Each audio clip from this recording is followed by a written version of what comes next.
Ladies and gentlemen, Mr. Harut Sassounian, the man. Harut, welcome. Thank you, Wally.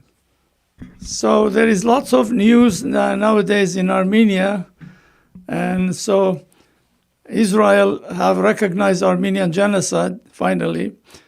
And I see here the Armenian Assembly of America welcome Israeli formal recognition of Armenian genocide, joining 32 nations in affirming the first genocide of the 20th century. So they are recognized. He says, we extend our appreciation to all those in Israel who advanced this historical decision. Then you have in France, the Israeli government official recognized of Armenian genocide is providing many reaction. In France, the CCAF welcomed the historic decision, seeing a victory of truth in the face of Turkish negation or whatever, and the act of justice against victims.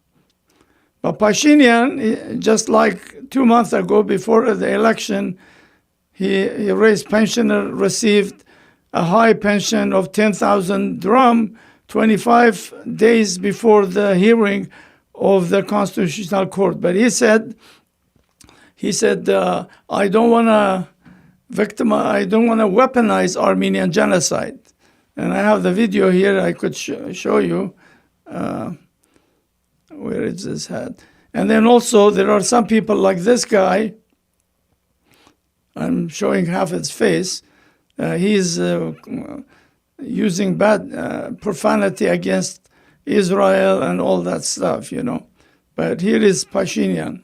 Նիստից դուրս հարց կարելի է Իսրայելի որոշման հետ կապված քաղաքացիական պայմանագրի կառավարության ավելի հստակ դիրքորոշումը ինչպիսին է, որովհետև արձագանք չկա եւ այս բանի տարբեր մեկնաբանություններ են հնչում դրա վերաբերյալ Հայաստանի համար այդ որոշումը ողջունելի է Արձագանքի կարիք մենք չենք տեսնում, որովհետև կարծում ենք, որ հայոց ցեղասպանության զենքայնացման թեմայի մեջ չմտնելը բխում է Հայաստանի Հանրապետության շահից, այսինքն արձագանքի կարիք չենք տեսնում։ Առաջիկայում էլ որևէ դեպքում արձագանք չի։ So he doesn't want to weaponize it. So your thought, you know about these things. You said you were being in Israel. You met the Israeli leadership about the Armenian genocide, and your thought on all of this. Well, yeah, I've been hearing all sorts of craziest comments from all sides about Israel's recognition. Of course, most of the people writing, especially on Facebook, they have no idea what they're talking about. They mix this issue with so many other things, which is really not the time. We can discuss about all these other things separately. But I will start by saying that 3 people are very unhappy with Israel's recognition. One is Erdogan, one is Aliyev, and the third one is Pashinyan. These are the people. I mean, it's really shameful that the Prime Minister of Armenia, of all people, will join Erdogan and Aliyev in. He didn't condemn it, but he distanced himself and avoided the issue by saying basically no comment and use a fancy word, weaponization of the Armenian genocide. It's none of those things. It's a very important thing, but it has all sorts of side issues. Let's start with the fact that Israel, for many decades, refused to recognize the genocide. And of course, they did it for political reasons, which was very shameful. And there were several attempts in the Knesset, Israeli parliament, to recognize it. But Netanyahu blocked it each time, even though now he says, I was never against it. But here's the reason why. When I was in Israel, invited to give a lecture at the Genocide conference, afterwards I met with the president of Israel, and I asked him, how can Israel not recognize the Armenian genocide and he's somebody who used to be the chairman of the Knesset, and he repeatedly tried to pass a resolution in Knesset, but it was blocked each time by the government. So his answer was, he said, I have a problem with Netanyahu because Netanyahu and Netanyahu is the prime minister, he's the president, says we both are members of the same party. If I get up publicly and say I recognize genocide as president, and prime minister says no, people are going to laugh at us. At two leaders of the country, the same party, they're contradicting each other. Of course, I answered him and I said, Mr. President, it doesn't matter what the reason is, Netanyahu or no Netanyahu. If something is the truth, you have to tell the truth, period. Nothing else matters. Whether it's same party, different party, Netanyahu, not Netanyahu, you have to recognize it. So here we are after all these years. And I must also say that a lot of people say, oh yeah, Israel did this because it's in own interest. Well, I mean, that's a foolish comment because what did they expect? They expect Israel or any other country to take action on something that's against their own interest? No country does that. The only country that does things against its own interest, that's Armenia. Every other country, when they do things, because they have something to gain. They're not going to do it just because of Armenian blue eyes. It's a very simple fact of international politics. Countries take action based on their own interests. Of course, they're not going to do it if it's against their interests. They're going to do something. So Israel did it for their own interests. We understand that. There's not surprising. There's nothing to comment there. And we should do what's in our interest. Our interest is, except Pashinyan's interest, is to pursue the Armenian cause and try to get justice to the victims of the genocide and to our lost lands, lost people, all that. So that's our interest. So for Pashinyan to avoid making a comment and ducking the issue, it's shameful. So he's keeping Erdogan and Aliyev happy by not commenting and not saying, well, he could have said something simple that anybody with little brain in politics would have said. Say, well, yes, we welcome it, but it took too long to do it, and we're hoping that they would do it decades ago. He cannot say it. He cannot say it because if Aliyev doesn't authorize it, he cannot say it, period. Right, I know. So he has the same position as Aliyev and Erdogan. Yeah. I also told the president of Israel, just remembered, I said, Israel as a nation that's composed of victims of genocide or Holocaust should have been the first country in the world to recognize the Armenian genocide, not the last country. Yeah. It's shameful because Armenians and Jews are fellow victims of the same crime, genocide. And then the other thing I told the president, which was very direct to his face, sitting in the president's palace, I said, Mr. President, Armenians are not begging Israel to recognize the genocide. Israel should recognize genocide for only one reason. We have plenty of countries that recognize it. Israel should recognize it for only one reason. In order to avoid being in a shameful situation of denying another nation's genocide. Just like the Jews, they get very upset and angry when somebody denies the Holocaust. It's the same thing with us. Why can't they understand that? As victims of genocide, they should understand that. So Israel, I said back then, should have recognized genocide for only one reason, because it's the right thing to do, and it's Israel will become a normal member of the civilized nation that recognizes genocide. But of course, we understand that. The other thing that happened is for decades, every time we asked the Israeli government, why are you not recognizing the genocide? They said, oh, because Turkey is our ally. We don't want to offend our ally. They're a strategic ally. We have military agreements. Our jets fly over Turkish airspace, etc. So, okay, so the excuse is for many years, we don't recognize genocide because we don't want to offend Turkey. Okay, fine. Then their relationship sours, as it has happened several times over the last 20 years, like the Mavi Marmara incident when they came in, they were attacked. So they withdrew their ambassadors and they started attacking each other. In the last few years, Erdogan has called Netanyahu a Hitler, and he said Erdogan said Netanyahu is committing genocide against the Holocaust, against the Palestinian people, all that. And the Israelis would just remain silent. Once in a while, they would say something a little critical. So when we ask Israel in recent years, when their relationship was not friendly, why don't you now recognize genocide? They would say, well, now already our relationship is bad. If you recognize it, it will make it worse.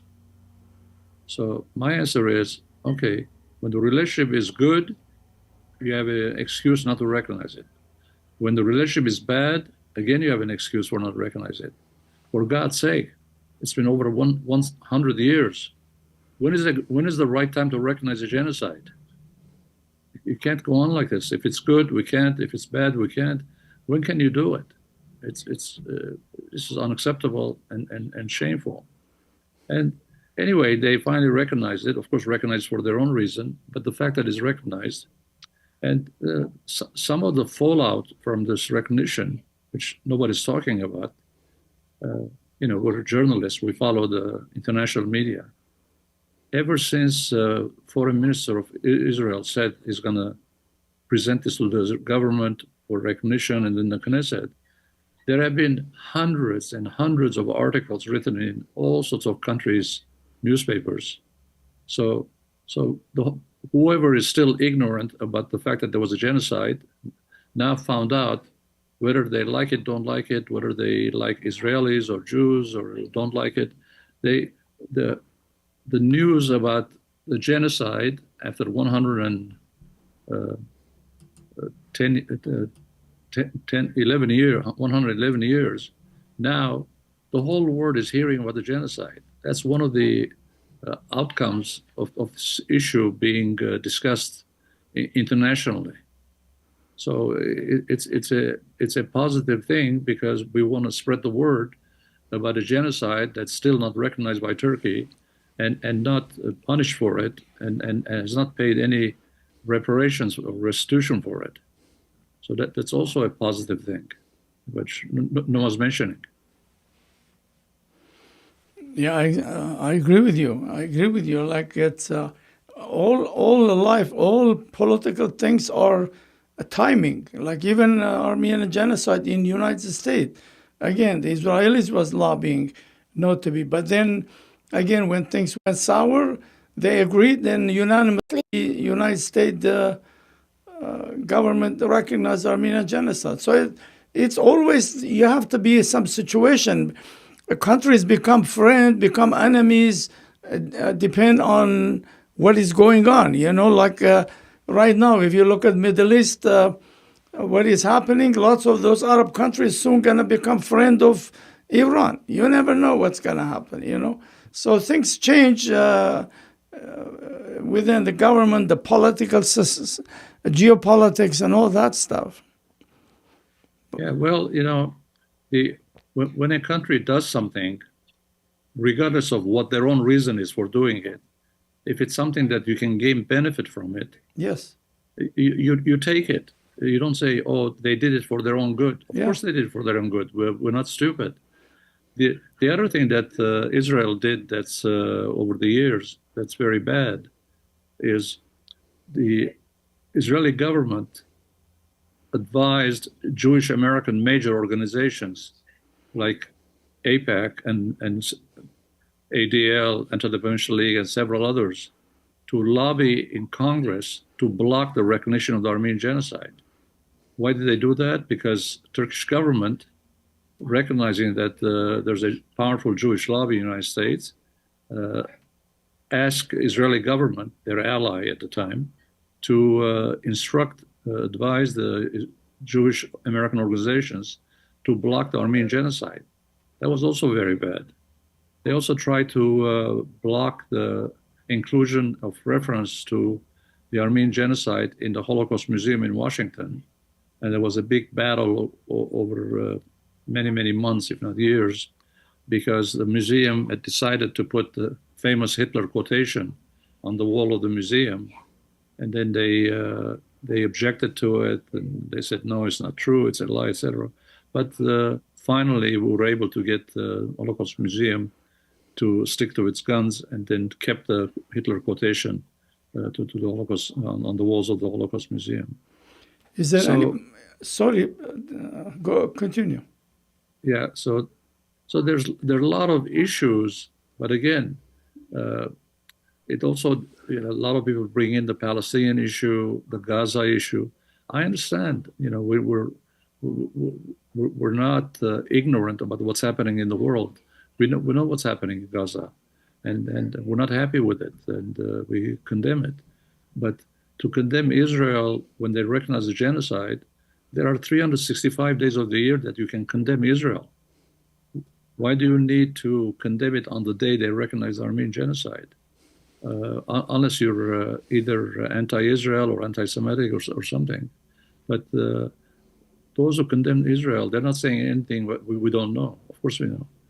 The other part is that, okay, a lot of Armenians, they feel very sympathetic towards Palestinians of their suffering. Okay, I understand that also. But to be completely truthful, what have the Palestinians done for the Armenian issue, for the genocide?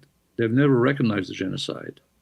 And in fact, the Palestinian state has excellent relations with Azerbaijan. And they even congratulate Azerbaijan when they occupied Artsakh. So there's all sorts of sides to this issue. It's not a simple thing that you condemn or you thank them. We're not thanking them, we're not condemning them. It's a fact. They recognize it, we accept it. 32 countries that recognize it, now it's 33, and God willing, it will be 132. One more final point. Some Armenians have been saying this even before Israeli recognition. They've been saying it for several years, and they're saying it now this week. They say, all these countries recognize genocide. What is the benefit to us? Well, I've been fighting for genocide recognition all my life, and I know all about this. These people who say, what have you gained by it? Well, what do they expect? This is a moral statement to recognize the facts of history. And those who have been victims of genocide, it irritates them to hell when people deny the genocide, like Turkey and Azerbaijan. But when there's recognition, at least it little softens the blow on the psyche that there is recognition after all. The recognition is not the end of the world, and by recognition, nobody should expect that because we got recognized the genocide, so we're going to liberate Western Armenia. Genocide recognition does not lead to liberation. A lot of people mistakenly think that it's the first step. It's not the first step. The only step that we need is the liberation of Western Armenia and reparation for our losses. Now, Turkey realizes that. So, because Armenians keep saying we have three demands from Turkey. First is recognition, then is reparation, and then the third one is return of the lands. So Turks have heard this a million times from Armenians in Armenian papers or speeches on April 24. So Turks, they try to be clever. They say, oh, why don't we say no to the first step, recognition, so that they will never come to second or third step. When I hear that, and Turks sometimes say that to me, I tell them, no. Armenians don't know what they're talking about. Recognition is not the first step. The first step is return of the lands and pay restitution for the victims. That's the only step that we care about. In fact, I add to my Turkish counterparts who argue with me, I tell them, Turkey can deny genocide all they want. They can deny for another 100 years, 500 years. And if we constantly argue about genocide recognition, we'll never get anywhere. What we need to do is, there are some concrete things we can do that really will have concrete benefits to us, which we've never done, unfortunately. And I've tried very hard, tried to convince some of our leaders to take this important step, but they haven't. So the important step is, so Turkey can deny genocide 100 years, 500 years, but as long as we get reparations and we get the return of the lands, they can go on denying the genocide. We don't care about that, because a liar is going to lie. So you cannot force them. You can put a gun to their head. But if we get what we want from them, they can continue denying. Now, coming back to the issue of what is it that a concrete benefit that we can get is the following. We in the United States, the Armenian community worked for decades trying to get genocide recognition by the US Congress. Okay, there are also problems there because the US House of Representatives had recognized Armenian genocide in 1975, first time, and then President Reagan in 1981 issued a proclamation in which he referred to the Armenian genocide. That was the first president who used the word genocide until Biden in 2021. And then second time the House recognized genocide was in 1984. So we have twice House recognition. We have once in 81 presidential recognition. And then the other thing that most Armenians don't know anything about is in 1951, the US government sent an official letter document to the World Court mentioning the Armenian genocide, 1951. So already 1951, the US government had recognized it, only if we knew about it. Nobody knew about it. Many of us were not around back then, or we were babies. But the genocide recognition issue was settled in 1951. We didn't need Reagan to say it, Congress to say it. Okay, they can repeat it, same thing, fine. And then, of course, then Biden came in 2021 and recognized the genocide. And a lot of people, not knowing the background of this history, they said, oh, for the first time, a US president recognized genocide, which is not true. So anyway, coming back to my more important point is this. All this recognition that we have in the United States, they are called commemorative resolutions. In simple English, means feel-good resolutions. They have no legal consequence. So the House passing a resolution saying genocide, it really does not have a consequence, does not have next steps to it. It's just recognition, you feel good, it's a good thing to do, moral thing to do, you worked hard for it and finally got it done. So here's what Armenians should have done a long time ago. They still haven't done it as of today. What they should do now, after waiting all these years, is they should go back to the House.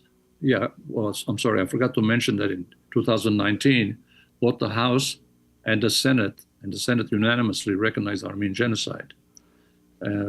So now, what Armenians should do now, which is something they should have done years ago, what they should have done is they should go back to Congress, the House and the Senate, not submit a resolution, a commemorative resolution, which does not have a force of law. They should submit the text of a proposed law. And the law says that the Armenian genocide was committed by Ottoman Empire and denied by Turkey. So Armenians are entitled for legal recourse as a result. And they would waive the statute of limitation, which is passed a long time ago, which is what they've done for the Holocaust. So once the House and the Senate pass this law, not commemorative resolution, but a law, then it goes to the president. And when the president signs it, then it becomes law. Once it's law, it's no longer what do we gain by it. We gain something very big by it. You take that law, you go to federal court, you say, Your Honor, to the judge, here's a law that Armenians are entitled to reparations. Please make a judgment and put sanctions on Turkey until they pay the reparations. So it's a concrete step. It's not a matter of just empty conversation about feeling good about something. Okay, we feel good. We have enough reasons to feel good now with all these countries, but we need something concrete. And we can't wait 500 years to take a concrete action. We can do it now. We could have done this many years ago. So that's where we are now. So all those who say, what do we gain by resolutions? Yeah, you don't gain anything concrete except just moral satisfaction. But if you want to really gain something, then tell everybody around you and leaders of Armenian organizations to go to Congress and pass a law. That's when you get something concrete. Do you know if anybody from Armenian organization in Los Angeles have either condemned or supported this resolution? The recognition of the Israel genocide recognition? Yeah. Yeah, you're talking about Israel, right? Not the U.S. No, resolution. Israel. Yeah, well, the ARF Bureau, which is the highest body, they've issued a statement 3 days ago, and it's a critical statement of Israel because two concrete things they mentioned in their statement. One is that Israel's treatment of Palestinians, and the second one is that Israel's mistreatment of the Armenian Patriarchate of the Jerusalem. And I don't have a problem with either one of them, but it really deviates from the issue of genocide recognition. We can condemn Israel for the treatment of Palestinians. We condemn, and we have condemned repeatedly. So basically they just acted like Pashinyan. Yeah, well, it's a little bit different from Pashinyan. Pashinyan basically said no comment, and we don't want to comment on it. These people commented, and it's a very lengthy statement. I don't have it in front of me to look at it now, but I remember these important points. So it's different from Pashinyan. Pashinyan basically has a much more serious problem. He has given up on genocide. Of course, a couple of years ago, he said genocide recognition is not on our foreign policy agenda. So, and then he raised all sorts of nonsense questions about the facts of the genocide. We have to find out what happened. What happened? We have to find out. Yeah. Why is it that until 1931 or 35, he said there was no genocide commemoration? He speak on behalf of Turkey. Yeah, every word from his mouth. Yeah. He's just providing more ammunition, and the Turks are very happy. Yeah. Pashinyan's words were repeated in the Turkish media. All Turkish newspaper are making Pashinyan hero, like he stand up for Turkey, of this Israeli things. Yeah. Yeah, I mean, imagine if the Holocaust was recognized by any country in the world, even if a country that Israel has a problem with, and have the Israeli prime minister condemn that country for recognizing the Holocaust. That will never happen. they will just take whatever is in their interest, regardless of who the other party is, whether they like them or don't like them. You just take whatever you can get and whatever is in your interest. Everything else is secondary, particularly secondary at that moment. You can talk about all the other issues rest of the year.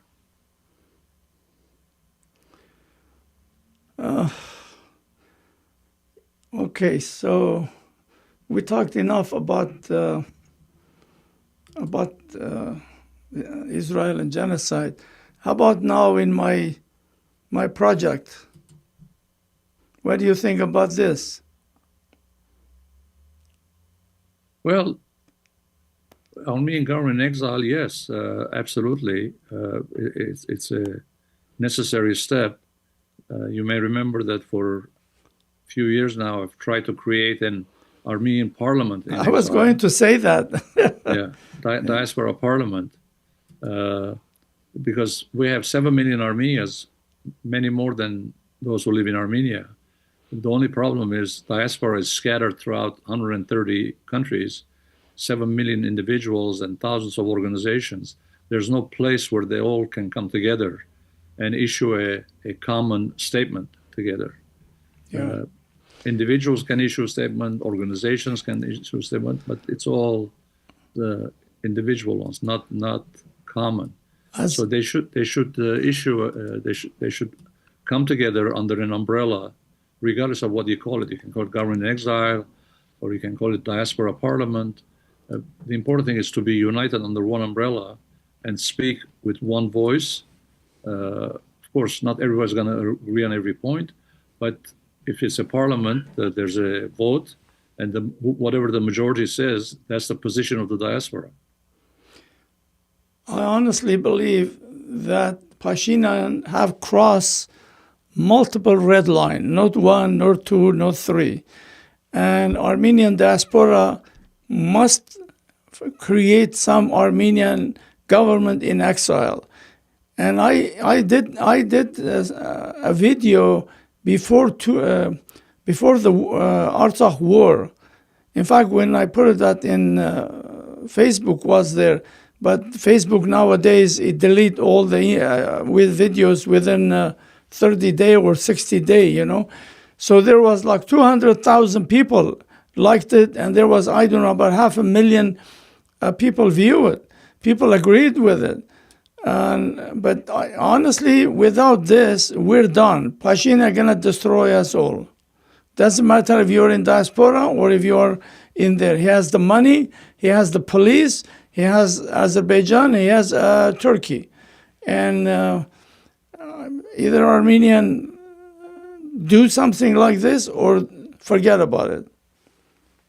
Yeah, well, so far we said what we should do in the diaspora. Let me also say a couple of things about what we should do in Armenia. In Armenia, the opposition should be all united and then form something that has never been formed in Armenia all these years. It's called shadow government or shadow cabinet, which is something that many countries have, especially in England. Every time the opposition is out of power, what they do is they bring their own leaders and they assign unofficial ministry titles to different members of their leadership. Like one is unofficial Minister of Foreign Affairs, unofficial Minister of Interior, Minister of Economy, etc. So that one day, when they get the majority in elections and they become the government, already they have their shadow government already ready for action. But Harut, I agree with you, but you're dealing with this ruthless dictator. People afraid to talk. If you look at my messaging, my Facebook messaging, there's thousands of messages people send to me. Can you write this? Can you say this? Because they're afraid to even say something. He goes and he throws them all in jail. People are afraid. In fact, most people voted for him because of fear. And so it's very difficult. Your idea, in fact, it's a good idea, but it's impossible to do. I mean, look at that. What is his name? That Karapetyan. All he did, he supported the church. He threw him in jail. but he's publicly saying, I'm can kill you, I'm going to destroy you, I'm going to do this. But who's going to put him in jail? So that's well, because Pashinyan not only has the police, which is important, also has the court system under his thumb. So the courts do whatever he wants, police do whatever he wants. He threatens constantly, which violates Armenian law. He constantly violates Armenian constitution. Like he has no right to interfere in who's Catholicos and who's not. That's not his business. But he violates every law in Armenia. He violates many points of the constitution. So and nobody can stop him because we have even though the West tries to win him over by calling Armenia democracy, but Armenia is really a dictatorship. There's nothing democratic about Pashinyan. It's a one-man rule. In fact, nobody else counts. He makes all the decisions for the country. He's the prime minister. He's the foreign minister. He's the he has embassies. He has embassies everywhere they could go. So this is my point: is when you have organization like this, recognize. For example, let's say Harut Sassounian, you are the executive director of this organization. You could go to say Congress. You have your business card. You could talk to him. But if you, as individual, I go Congress. Who in the hell you are? They're gonna say. But we need an organization like this, and could be done. But I don't know if you could find Armenian unite in any subject. It's almost impossible. But it's idea.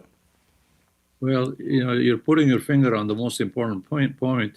Armenians notoriously, for decades, if not centuries, have never been united. Yeah.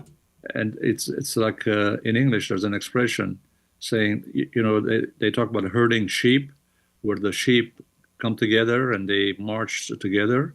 Armenians are the opposite of herding sheep. They're like herding cats. Cats you can't bring together. They each run in a different direction. Yeah.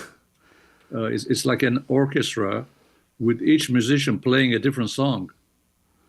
You can't have that. Armenians have to be united, but they're not. I mean, we can talk all day about this. It's not going to happen because Armenians are opinionated, and every Armenian thinks he knows better than the other, and no Armenian listens to any other Armenian. Yeah. They think they know more than anybody else. It's almost like I could see like in my Facebook, because I put some stuff, and people always, you're a Tashnak, you're Turk, you're this, you're that. Yeah, you never see. In fact, before I was leaving comment open for everybody. Now I closed it down to only friends because people would just say stuff. I don't mind if people have some subject, they could talk about it, you could answer it, but they're all idiots. Brainwashed Pashinyan, and so right now nobody can do it, only if someone is friend, Yeah, I mean, I frequently criticize Pashinyan, both in my columns and on Facebook, and right away his people contact me and say, "Oh, you're a Russian, pro-Russian, you're a KGB agent." I mean, well, it's really not only insulting to me, but also there's a big mistake they're making. The mistake is that only Russians or pro-Russians are against Pashinyan. That is not true. There's like in this last election, Pashinyan got 49.7% of the votes, less than 50%. The other 50%, most of it went to the opposition, and very small number to a couple of small allies of Pashinyan, a few thousand votes. But so it's not true that everybody who criticizes him is a KGB agent. Yeah, well, that's how. Many because of us, he projected his violent image on his followers, and so the followers are just acting like him. Have you ever seen he talk nicely? He's always attacking people, attacking the opposition. I'm gonna seize your asset. I'm gonna take your businesses. Which is he's doing it. And people are fearful. Yeah, I mean he threatens constantly to throw in jail his opposition leaders. Right now he started legal proceedings against several of the leaders opposed them in the election. Yeah. Those are all violations of the law, and a lot of the opposition now has gone to the Constitutional Court and tried to contest the election results. But unfortunately, not some. All of the members of the Constitutional Court were appointed by Pashinyan's people in parliament. Yeah. So they're not going to vote against him, regardless of what violations he did. But they're presenting the violations, which is on video. People can watch it live, whatever value that has. But I hope they're not expecting Constitutional Court to say, "Oh, these elections are illegal. Let's do it again." Well, we'll see. That would be really surprising if that happened. It would be shocking, Yeah. because Pashinyan has violated every election law and every other kind of law during the elections. Yeah. He used the resources of the government to promote and push for his party. Millions of dollars were spent from the government budget on his campaign. Yeah. I mean, they did all sorts of other things illegal, but we're not going to discuss all of them now. Yeah. Well, this court, we'll see. I guess tomorrow is the day where they're going to make decision, or the last day. I don't know, something. I'm not sure. I think it's later this week. Yeah. We'll see. Most people don't have any hope that we'll do anything, but you never know. We'll see. I don't either. Or they could make it like, I don't know how many of them in there, 9, 10 people sitting in the court. So maybe they could make it 5 against 4, and they say, see, the court decided to go with Pashinyan. I mean, they could play that game too. Even that would be surprising if it's 5 against 4. I know a couple of them were recused themselves from the court because they used to work for Pashinyan. So there's two judges. There was another one, a lady who worked for Pashinyan, and they asked her to recuse herself, but she refused. So she's sitting there. She's the but tough. Anyway, all of them are pro-Pashinyan people anyway.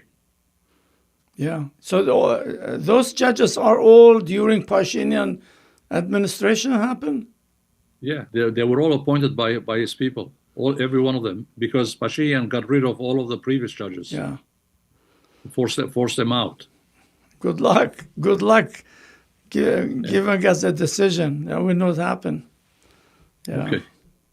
All right. Well, thank you. We talked about every subject that we thought about it today. And I thank you for taking your time. I appreciate that. So maybe we'll be in touch. Maybe after the court decision, we'll talk about that. So I know you stay late and you understand Armenian good, but I don't. So that's why we always need your help. Yeah, thank you. Yes, I try to follow everything. It's a full-time job. Yeah. I know you. What time in the morning you wake up? 10 o'clock? About 9. Yeah. But I'm up most of the night. Yeah, I used to go like 7 o'clock sleep, but now I stay until 10, 11. I do stuff here and prepare things for next. Okay, so I'm gonna stop this, but don't go. I want to talk to you something. Okay. So thank you, Wally. Thank you. Okay, so thank you for your help, Harut. Appreciate it. And ladies and gentlemen, please. On YouTube, go and subscribe and share and like. Also on Facebook, please like, share, comment. Whatever you want to comment, do it as long as it is not profanity or attacking anybody. So thank you for watching. We appreciate that.